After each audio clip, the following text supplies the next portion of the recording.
Bonjour et bienvenue dans cette nouvelle vidéo de Draw My Economy. Je vous ai fait plusieurs vidéos dans lesquelles je vous parlais de cracks immobiliers à venir et de plusieurs secteurs dans l'immobilier qui étaient en forte baisse. Eh bien, en voilà un qui a plutôt bien résisté à la crise du coronavirus. C'est le secteur des logements luxueux. Malgré un léger déclin à Paris, les grands réseaux d'immobilier de prestige ont vu qu'il y avait un bond des ventes, notamment en province. Par exemple, la maison de luxe Sotheby's a vu son chiffre d'affaires progresser de 5% l'an dernier, malgré la crise du Covid-19. Et Sotheby's n'est pas un cas à part. Tous les réseaux d'immobilier de luxe ont vu leur chiffre d'affaires progresser. Alors, ce que j'appelle l'immobilier de luxe, ce sont ceux qui vendent des logements de plus d'1 million d'euros. En fait, il faut distinguer deux marchés principaux, Paris et la province. Sur Paris, vous avez un rééquilibrage de la demande et de l'offre. Et vous avez un prix qui continue à augmenter, mais plutôt une stagnation du nombre de ventes. Alors, pour des réseaux comme Barnes ou Daniel Feo, qui sont les deux géants du secteur, ça fait quand même encore une vente tous les 3 jours entre 3 et 35 millions d'euros, avec un prix moyen du mètre carré de 4 970 euros. On est vraiment encore sur une demande forte et des ventes importantes. Mais là aussi, il y a une dichotomie. Vous avez d'un côté le marché du luxe exceptionnel qui continue à grossir.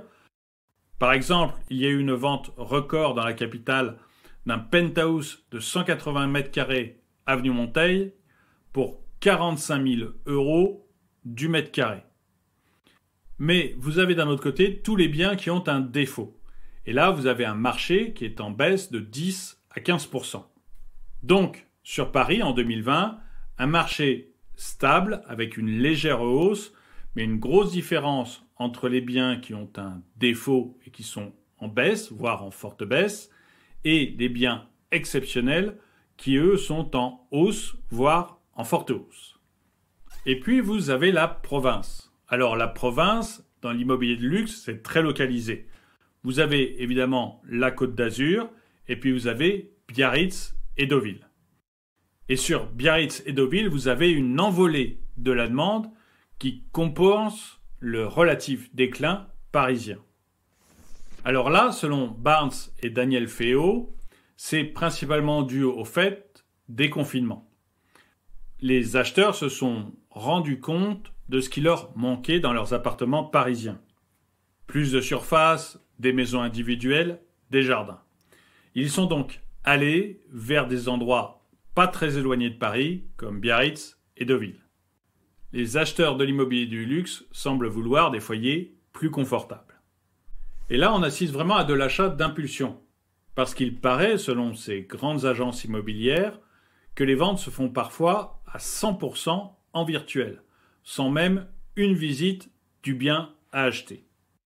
Et si je dis que ce sont des gens qui veulent des surfaces plus grandes, plus agréables pour y vivre, c'est notamment parce que la part des Français devient de plus en plus importante. En 2019, 42% des achats de biens luxueux en France étaient faits par des étrangers. En 2020, c'est venu à 27%. Donc maintenant, l'achat est très majoritairement fait par des Français. Il y a peut-être aussi un autre moteur à cet achat, un moteur plus classique en temps de crise. C'est que l'investissement dans la pierre est jugé sûr. Peu importe d'ailleurs l'historique. Dans les années 90, par exemple, dans tous les arrondissements de Paris, les prix de l'immobilier avaient baissé de 40%. Mais ça, tout le monde semble l'avoir oublié. Aujourd'hui, l'immobilier haut de gamme, et peut-être l'immobilier en général, sont perçus comme des valeurs refuges. Et c'est une alternative même pour certains au placement en or ou dans d'autres valeurs physiques. Et les grandes agences immobilières, celles qui sont spécialisées dans le luxe, pensent que l'année 2021 ressemblera à l'année 2020. C'est-à-dire plus de clients français, des acheteurs qui vont plutôt vers la province et une augmentation des prix du très haut de gamme parisien. Et vous, qu'est-ce que vous en pensez? Pensez-vous que l'immobilier, notamment l'immobilier de luxe, est une valeur refuge comme l'or, une valeur qui va continuer à augmenter, ou pensez-vous qu'on est sur la fin d'une tendance, les acheteurs étrangers ayant beaucoup diminué? Merci d'avoir regardé cette vidéo. N'hésitez pas à lui mettre un pouce vers le haut, à la commenter, à la partager. Merci à tous ceux qui m'aident sur Tipeee et je vous dis à très bientôt.